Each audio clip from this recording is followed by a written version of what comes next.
All right, on a rainy Wednesday, which we could easily say throughout January, there'll probably be 4 rainy Wednesdays in January, at least. Like it. We're gonna have we have nothing else to do, so we're gonna we're gonna taste our Zinfandel, the last, or at least 5 vintages from 2015 to 2019, sort of the Valenti era of Zinfandel. It's kind of like if you're really old like me, and you remember that my favorite era of the Rolling Stones was when Mick Taylor was with the Rolling Stones from Beggar's Banquet through, I think it was either Let It Bleed or Exile on Main Street or Sticky Fingers, one of those. But that was my favorite era of the Stones, and I think this really shows Jason's influence here at Unti, because the vineyards are exactly the same. We're using the same Zinfandel vineyard that Dad planted in '98, and I'll have him talk about that in a second. The same Petite Syrah vineyard that's now located on the benchland, and I think that really lends a level of consistency in this wine. And then the Barbera that we use from the winery property down here near, or the vineyards down here near the winery. Before we kind of get into the wines, Dad, why don't you tell us why you planted this clone or Primitivo in 1998? Well, when we started our winery, we had 2 Zinfandel vineyards on the first property we purchased, and we were able to figure out early on that neither of those vineyards were really very good. The first one was the first one that we pulled out.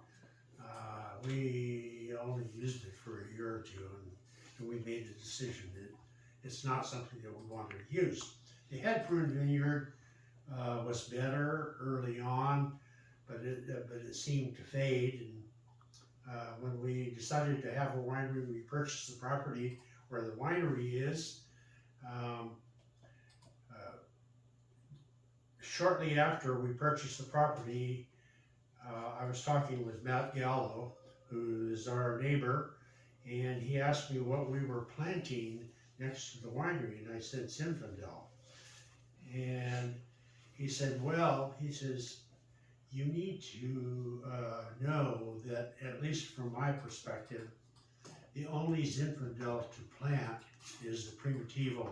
And he didn't refer to it as a clone, he just said Primitivo. He said, that's all we plant now. Mm-hmm. So Nick and I talked about it, so we started looking for the Primitivo. And we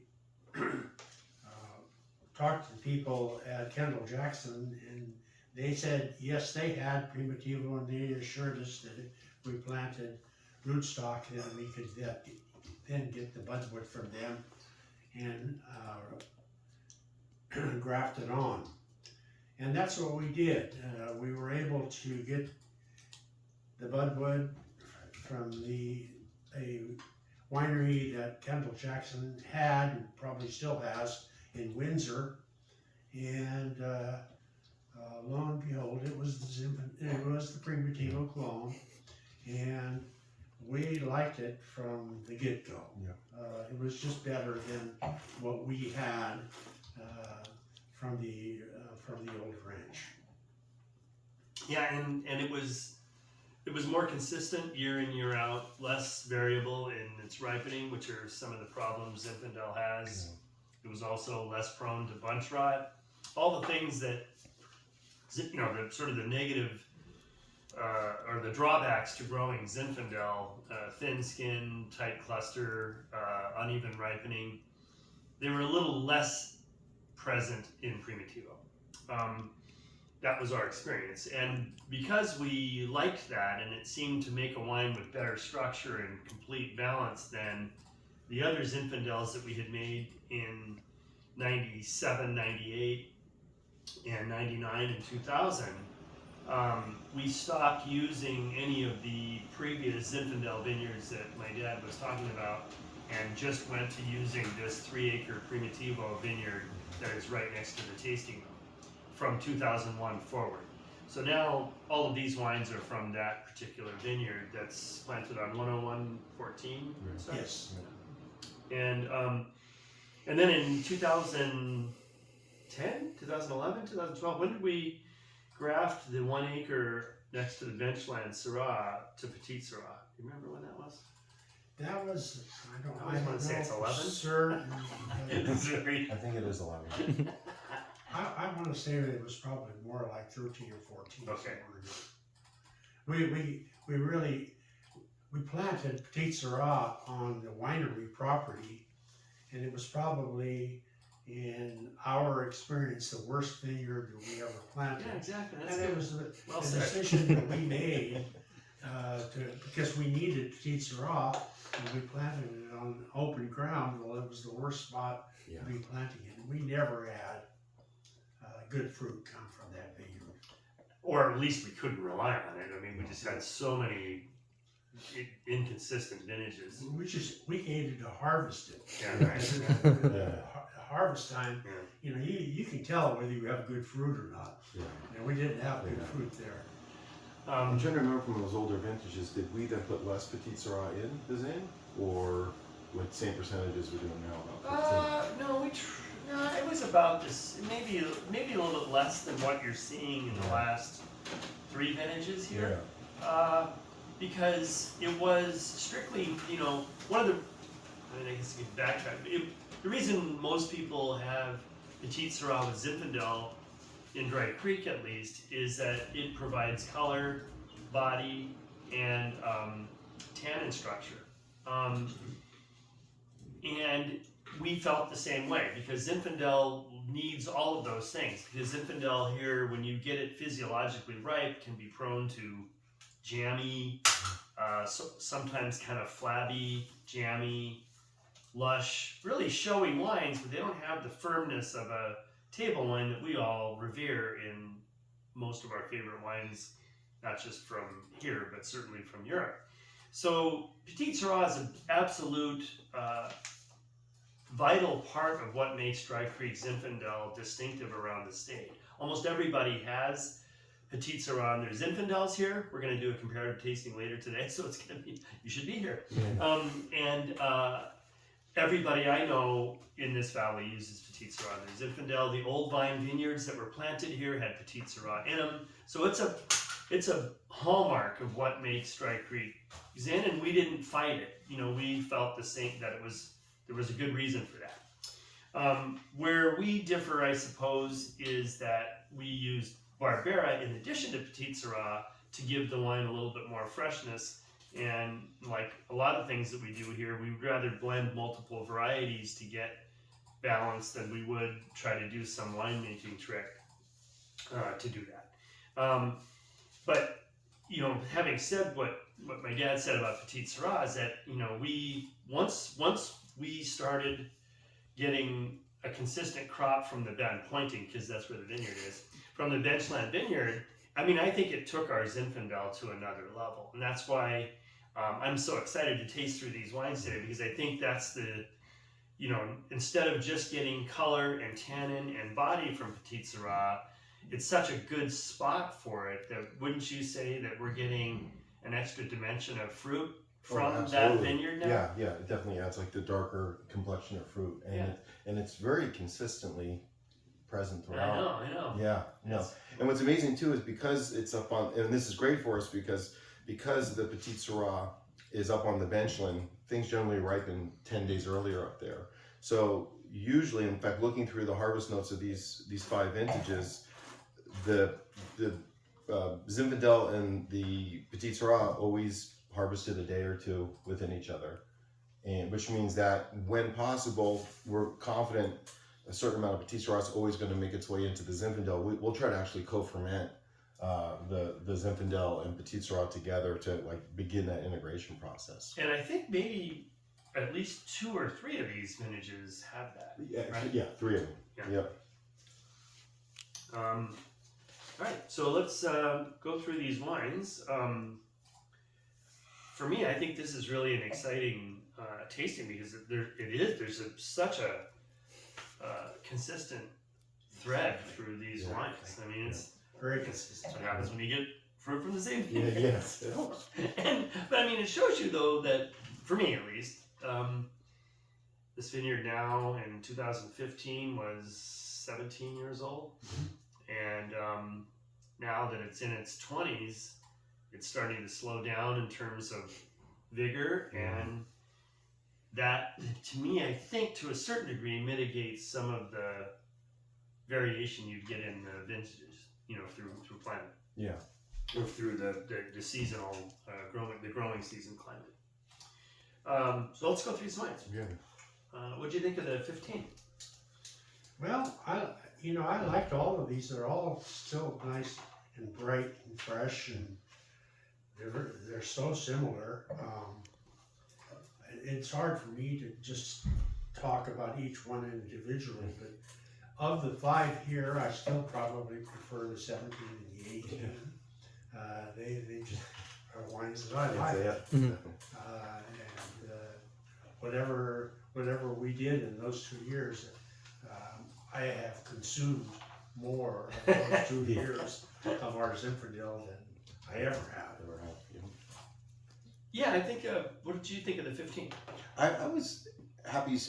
To me, so 15 was a year that was marked. It was a warmer year. It was a lower yield year, and there's always a ripeness and almost like a hedonistic quality to this vintage, and that's still there.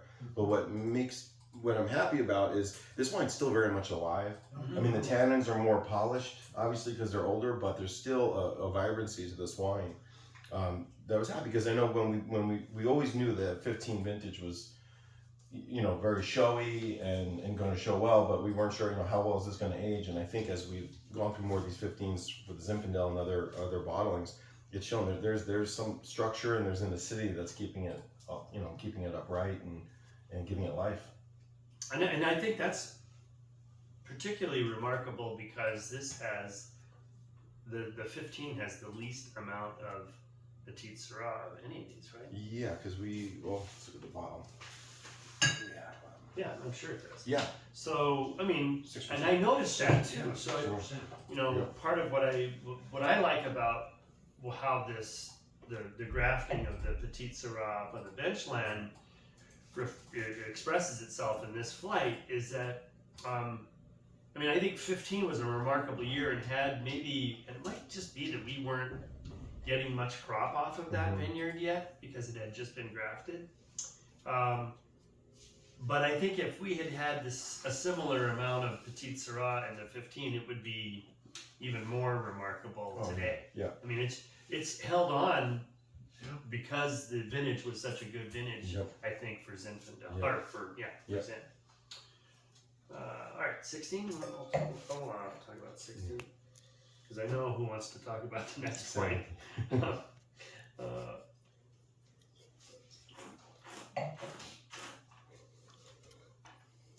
For me, I think the 16 is a sort of a compass showing us where our Zin program is going. Yeah.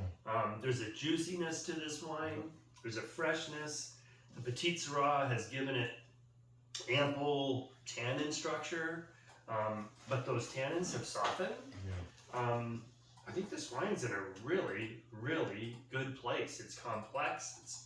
There's that, that brambly berry character that you expect out of Dry Creek Valley, but there's sort of a licorice spice component that your favorite term, sandalwoodish type stuff that is really pretty.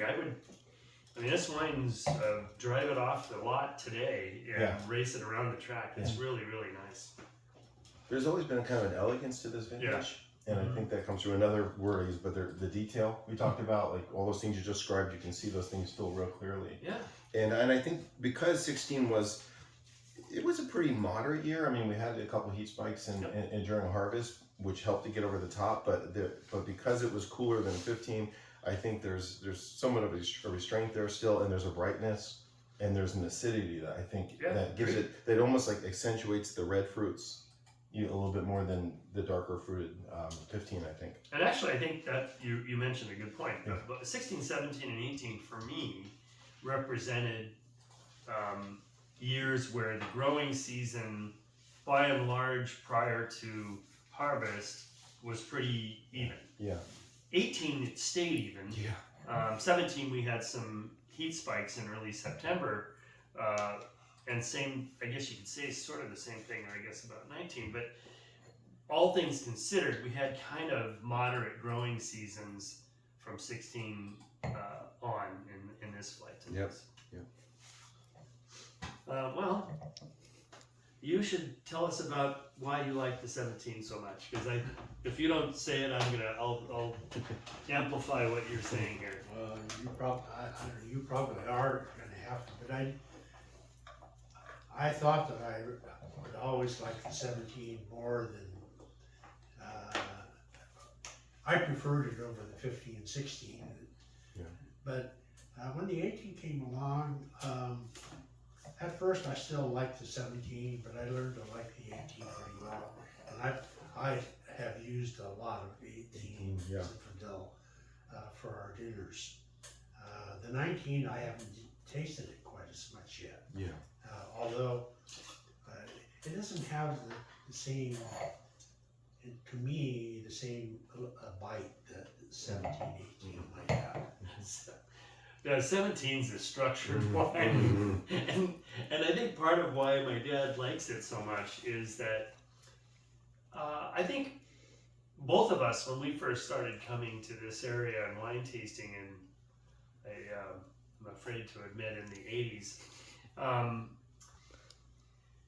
we were, I think, more drawn to the Zinfandels that had kind of this claret style structure to them. They weren't just fruity wines. They had some, you said bite, I would say they had some firmness to them that, I don't know, I associated with serious wine. So to me, Dry Creek Valley Zin straddled that line of fun, fruity wines I'm just going to drink, and wines that were structured enough for me to think about. Yeah. And I love that. I mean, to me, those are my favorite wines to drink. That's why I like Sangiovese so much. That's why I like Syrah so much. That's why I like, a lot of the Italian varieties like Aglianico to a lesser degree.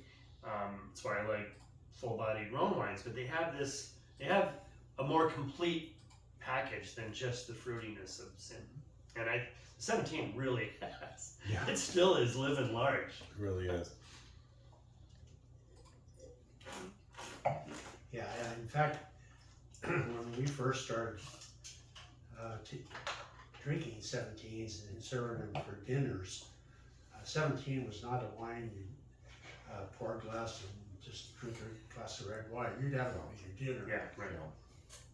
Yeah, I'm surprised that this wine, to me, I don't know if you Yeah. about what your recollection was, but to me this wine was always kind of closed when we were Yeah. pouring it Yeah. in the tasting room, and I think because of people's expectations that Dry Creek Zinfandel is supposed to be this effusive, fruity thing, it was a little different for certain people. Yeah. And this wine, that the fruit has really Really, emerged, yeah. I think, don't you? Yeah, completely. And the structure is still, it's still just a structure-driven wine. I know. mean, and that's what I love. I mean, but there's a ripeness Yeah, to the structure, and the same. That's funny because that's what I was thinking too when we first bottled this and released it. This wine was almost backwards a little bit. Agreed. And I always felt Completely like agree. With more time, Yeah. or maybe even we should have given it one more racking in the winery. You know what I mean? That's a good point. But Or but either way, but now it's just really, really at that perfect point. Because if it had any rough edges when we first released it, that's gone, and it's just really there's just such a ripeness and an opulence to the tannins, and to me, I love just how much even though the Petite Syrah is about the same percentage, for some reason I feel like the Petite Syrah really drives this wine in a way. Great. Yeah. I think both, this wine in particular, I think, really spurred us to, or inspired us to reconsider when we bottle Zinfandel. Yeah. Because it was so backwards. I mean, this was a big wine. And it was a big wine. It never had a non-big wine day in its life, right? So, I mean, trying to slam this in the bottle in August prior to harvest, which is what we always did with Zinfandel, mainly to make room in the winery for the incoming fruit. It's just not as realistic when this vineyard's starting to produce more structured. The combination of this vineyard getting older, the Petit Syrah being a larger presence, it puts a lot of pressure on that wine to be bottled, or on that wine to be camera ready by bottling. Yep. And I think also because we do, use a percentage, about 30-35% new oak in this. I think the longer aging time gives that oak more time to integrate, and I think that this wine can handle that. And as a result, we're bottling in December, 21, February, February, in a few weeks. So we learned a lot from my dad's favorite vintage. Yes, we did. Why don't you lead off with the 18 here? Well, so 18. First I want to say, I'm really impressed with how well the Zinfandel reflects the vintages, and when you look at the harvest dates, it all makes sense when you taste it. And 18 for us was it was really probably one of the most moderate growing seasons that I think I've ever experienced. I mean, where the spring was even. We didn't have any real heat. I mean, it was warm in the summer, but even, and then in September we normally always have a heat spike or two. Nothing like that happened. So we ended up, when you look at the harvest dates on the 18, this was one of the latest. This was September 23 and September 24, and that makes complete sense. But ended up getting to the same sugar levels as everything else. But what I taste when I taste this wine is there is a more cooler climate aspect to it. I think there's more red fruit, red spice, even a little bit of cinnamon. It's driven on the palate. There's still a richness, but it's maybe more of a dried red plum, and just a brightness to the acidity it's very much alive. And really, I think this wine has a lot of life to it. Yeah, it's the lowest pH, so it's the highest acid wine out of this group. I mean, not that any of them are that far off, but it does speak to your point of reflecting the vintage, because most of our 18s did carry a slightly higher level of acidity, even though they were at the same sugars or physiological ripeness. And I love that. Yeah, me too. I mean, this wine really shows to me some of probably the most fruity out of the group here, although the 19's pretty close. I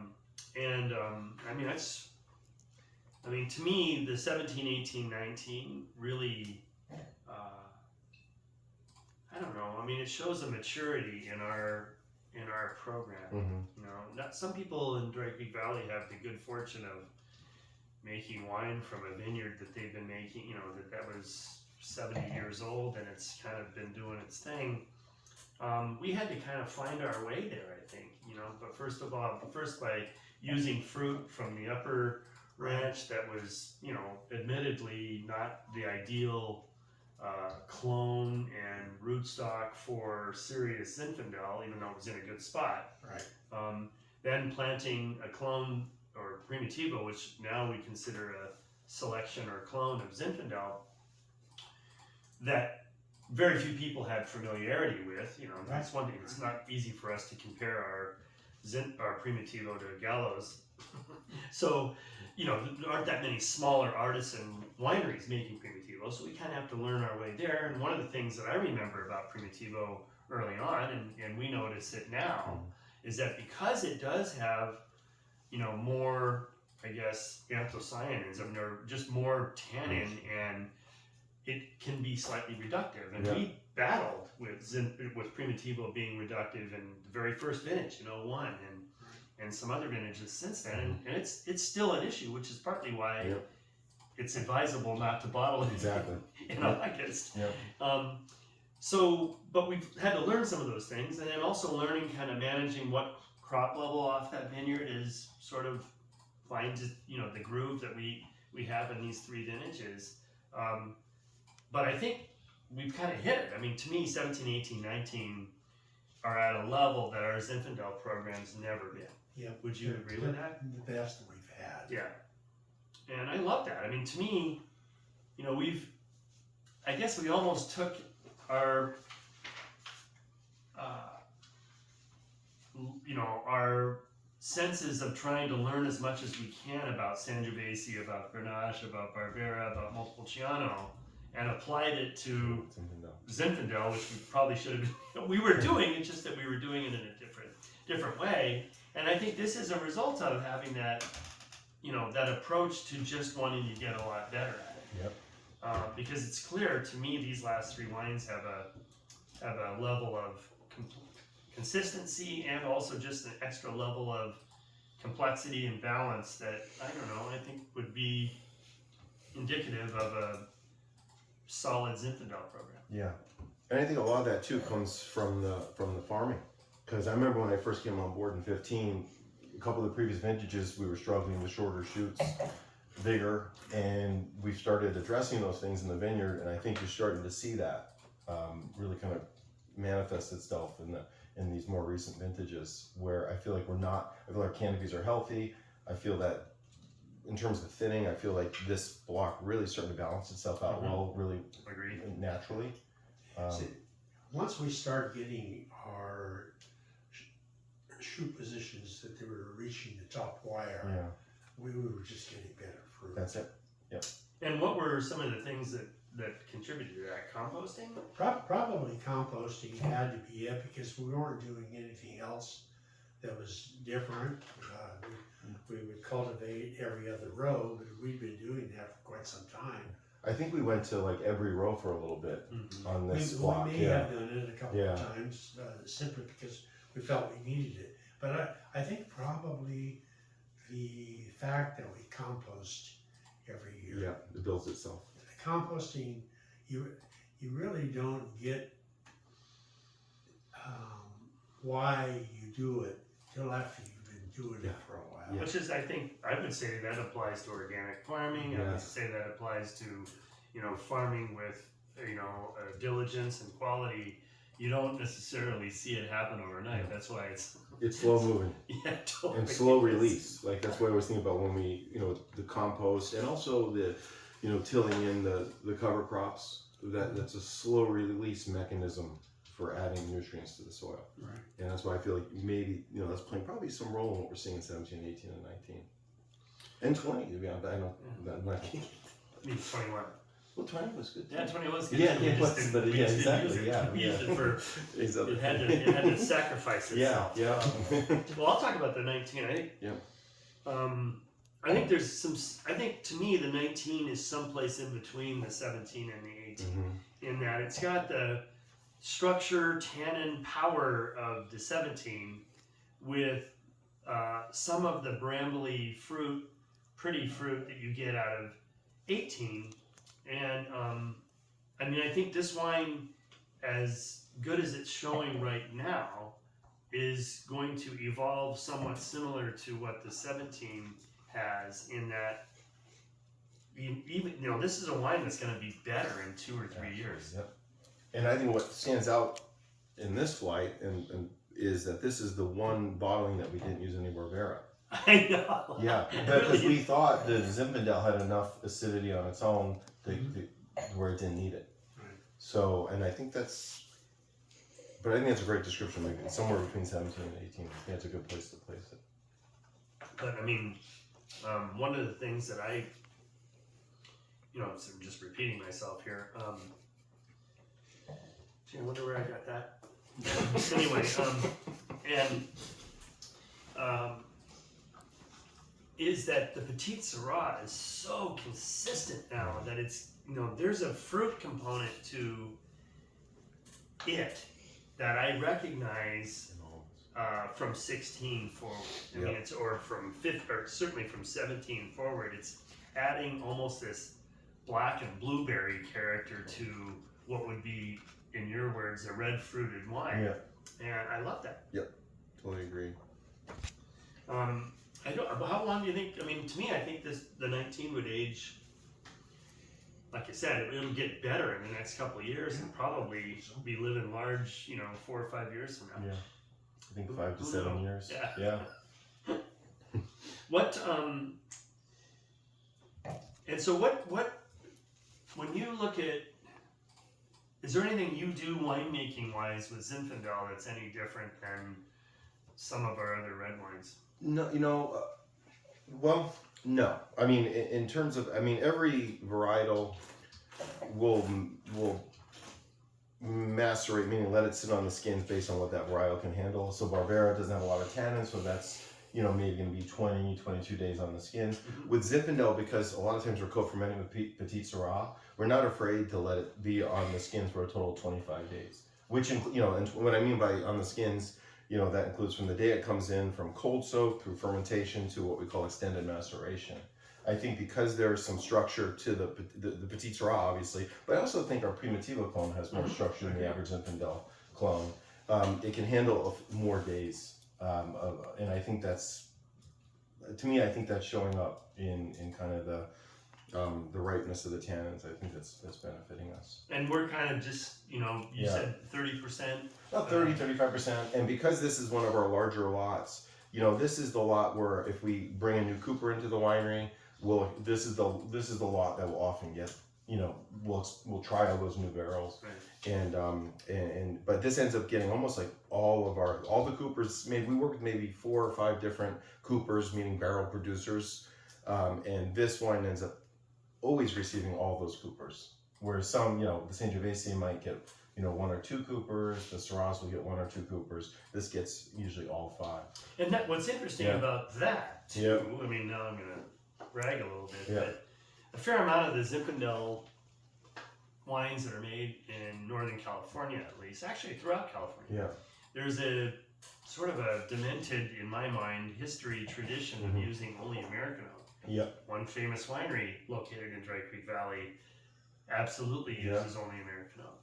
And, anybody who has to buy barrels knows that American oak, no matter how good it is a minimum of, or maximum of 1/3 the price of the kind of artisan coopers that we use from France. And we don't have any American oak here. So we've got 4 or 5 really luxury artisan coopers of French oak barrels going into our Zinfandel and no American oak. And I think that again speaks to our overall perspective about how we want wine to not be so dominated by a factor like oak. Yeah. Because I think what would you say about our barrels seem to integrate? Oh, for sure. wine a Yeah, lot. because French oak is much more integrated and subtle. Yeah. But at the same time, French oak also is like it's tighter grained, so it needs more time to release into the wine, and that probably also plays into what we've observed. And like we need to age. It can handle more age. I think the oak. Some of these French oak barrels are not designed to bottle the wine in 10 months. They need about 12, 14 months to really kind of show what they can do. So I think it's another good reason that we've decided to kind of push our bottling date back on that. And I think from my perspective here, and believe me, I'm more sensitive to wine showing new oak, more new oak than I would prefer than the average person is. And I think sometimes with our Sangiovese and our Benchland Syrah, where we do have 40 and 45, 50% brand new oak that we're aging the wine in, I notice it early on, and I always say, well, my favorite Brunellos or Montevertini, La Pergola Torta, those wines need time for that oak to integrate, and that usually works. But with this wine, I didn't notice anything. At no point, no, I was just thinking, as you said that, not one time did oak ever even hit my descriptor. I was thinking the same thing. Yeah. And I love that. I mean, that's a pretty strong statement about a grape like Zinfandel, which isn't necessarily like Syrah or Cabernet, which can absorb and soak up new oak like other wines can. Zinfandel would show it. Yep, for sure. So I think that we found a groove with the vineyard and the overall winemaking approach that hopefully bodes well from now until the future. I think the biggest takeaway of all tasting these 5 wines is that what you brought up at the very beginning is the consistency. Yeah. They're so consistent. And I think that's one. I mean, most people who make Zinfandel and grow it would say that's the hardest. That's the hardest thing to accomplish, Yeah, because right. this grape variety is so Yeah. weird in the vineyard Yeah. and difficult to deal with, that if you can figure out how to establish some consistency, well, then that's half the battle. Yeah. I think. And I think a big part of that battle is achieved in the vineyard in terms of the clone, because when you look at other Zinfandel clones, they're bigger. That leads to more uneven ripening. I think one of the real benefits of the Primitivo clone is it's smaller, and we tend to get a more even ripening. You don't see as many green and pink berries on it that you do maybe I agree. Right. other clusters throughout the valley. So I think All good. it's a good showing. So I think if you haven't fallen asleep by now, Yeah. and for anybody who has, for any reason, have lived through the entire 35 minutes of this, and you have questions, you can email any of us. You can email Jason at Unti Vineyards. You can email me, Mick Unti, at Unti Vineyards. You can email my dad, George, at the BermudaTriangle.com. And Linda will get it. If you sense a different tone to my dad's responses than what you would expect if you were talking to him live, it's probably because Linda's responding to you. Yeah. Anyway, but I'm serious though. Even my dad through Linda will respond to your questions. But we're happy. That's part of why we're engaging in this type of an exercise, is to be able to create more dialogue with you away from the winery, not just here. So again, thanks. Thank you very much.